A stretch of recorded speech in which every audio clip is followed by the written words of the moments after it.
Inilah kisah seorang istri yang berjuang dari nol bersama suaminya. Dari kesederhanaan hingga puncak kekuasaan. Ia tetap setia. Namun ketika harta dan jabatan datang, cintanya dikhianati. Dari luka dan air mata, ia belajar bangkit.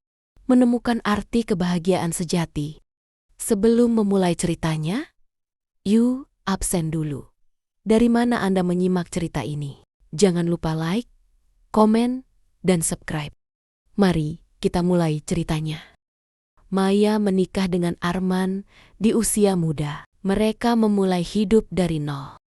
Rumah kontrakan kecil, dapur berasap dari kayu bakar, dan beras yang sering diukur agar cukup sebulan. Maya rela berhemat, menjahit baju sendiri, bahkan menahan lapar demi pendidikan anak-anak mereka. Arman saat itu hanyalah seorang pegawai biasa. Maya selalu ada di sisinya, menyemangati, menyiapkan kopi saat Arman belajar, untuk ujian kenaikan pangkat, menemani malam panjang, penuh keringat, dan doa. Tak apa kita susah sekarang, Mas. Aku yakin, suatu hari, semua perjuangan kita terbayar. Bisik Maya sambil menggenggam tangan suaminya. Tahun-tahun berjalan, kerja keras Arman berbuah manis. Ia dipercaya menduduki jabatan penting di pemerintahan. Gaji besar, fasilitas lengkap, dan rumah dinas megah membuat hidup mereka berubah drastis. Namun di balik itu, Maya merasakan perubahan kecil yang menyakitkan. Arman pulang semakin larut. Ponsel sering disembunyikan. Dan senyum yang dulu hangat kini terasa dingin. Mas, makan dulu. Aku sudah masakan kesukaanmu. Ucap Maya. Nanti saja. Aku capek, jawab Arman singkat. Bahkan tanpa menatapnya. Maya menahan sesak di dada. Ia berusaha meyakinkan diri. Mungkin Mas Arman hanya lelah. Jabatan besar tentu berat bebannya. Hari itu Maya tak sengaja melihat pesan masuk di ponsel Arman. Ada panggilan mesra dari seorang perempuan muda. Sayang, terima kasih untuk rumah barunya. Aku bahagia sekali. Seakan bumi runtuh, Maya gemetar membaca kata-kata itu. Dadanya perih, matanya panas, dan air mata jatuh tanpa bisa dibendung. Jadi, semua jerih payah kita, semua doa dan keringat yang kutumpahkan, kini kau berikan pada orang lain. Batin Maya hancur. Di kamar, ia menangis dalam diam. Bayangan masa lalu kembali saat mereka makan tempe sehari-hari. Saat ia menjual cincin kawin untuk biaya sekolah anak-anak. Saat ia rela dipandang sebelah mata demi tetap setia. Dan kini, kesetiaan itu dibalas dengan pengkhianatan. Maya berhari-hari terjebak dalam perang batin. Haruskah aku bertahan demi anak-anak? Haruskah aku diam meski hatiku robek? Atau harus aku tinggalkan semua ini? Meski berarti kehilangan separuh hidupku. Ia menatap wajah anak-anaknya yang sedang tertidur. Ada cinta yang menahannya untuk pergi. Namun ada juga luka yang membuatnya ingin berteriak sekeras mungkin. Setiap kali duduk di ruang tamu rumah megah itu, Maya justru merasa semakin kosong. Rumah besar tanpa kasih sayang, gelar istri syah tanpa perhatian, dan status ibu rumah tangga yang terikat oleh janji pernikahan yang telah dikhianati. Setelah malam-malam panjang penuh air mata, Maya akhirnya mengumpulkan keberaniannya. Ia memutuskan untuk bicara langsung dengan Arman. Mas, kita perlu bicara, ucap Maya dengan suara tegas. Meski hatinya bergetar, Arman terdiam, sedikit terkejut dengan ketegasan yang jarang ia lihat dari istrinya. Aku tahu semuanya, Mas.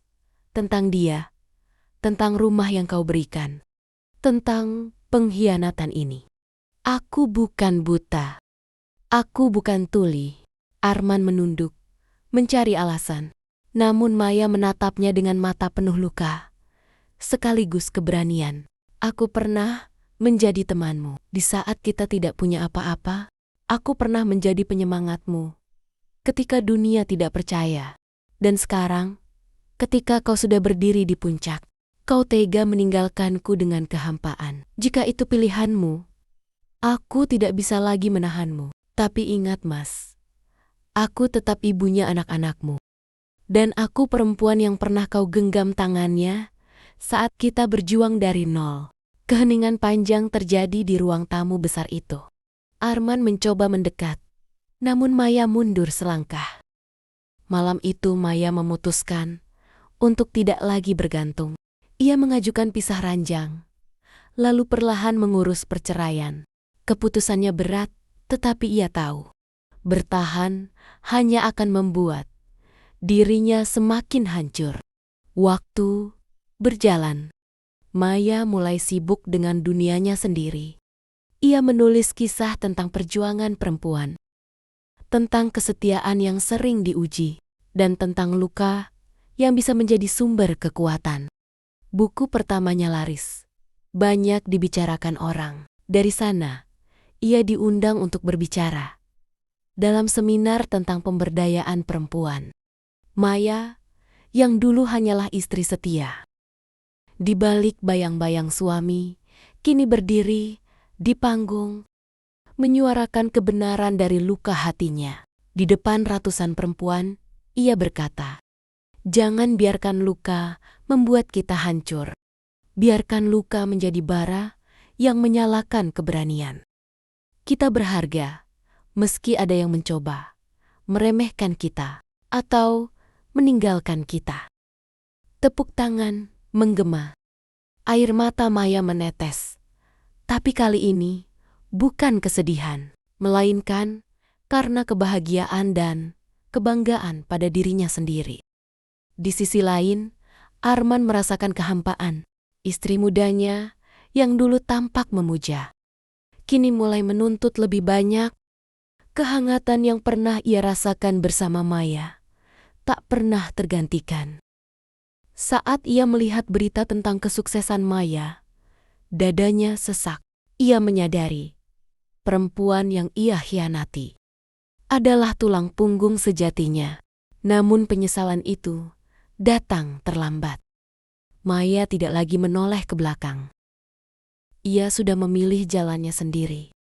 Maya kini hidup lebih tenang bersama anak-anaknya. Ia tidak lagi dibayangi oleh pengkhianatan, melainkan dikuatkan oleh perjalanan panjang yang penuh luka. Ia menatap senja dari teras rumahnya sendiri, tersenyum sambil berbisik dalam hati, "Terima kasih luka, karena denganmu aku belajar menjadi kuat. Karena denganmu aku bisa terbang lebih tinggi dari yang pernah kubayangkan." Dan begitulah kisah seorang istri yang terluka, bangkit dari keterpurukan, dan akhirnya menemukan kebahagiaan sejati. Bukan lagi bergantung pada orang lain, tapi berdiri tegak atas harga dirinya sendiri. Terima kasih sudah menonton sampai akhir. Jangan lupa like, komen, dan subscribe. Sampai jumpa di cerita berikutnya.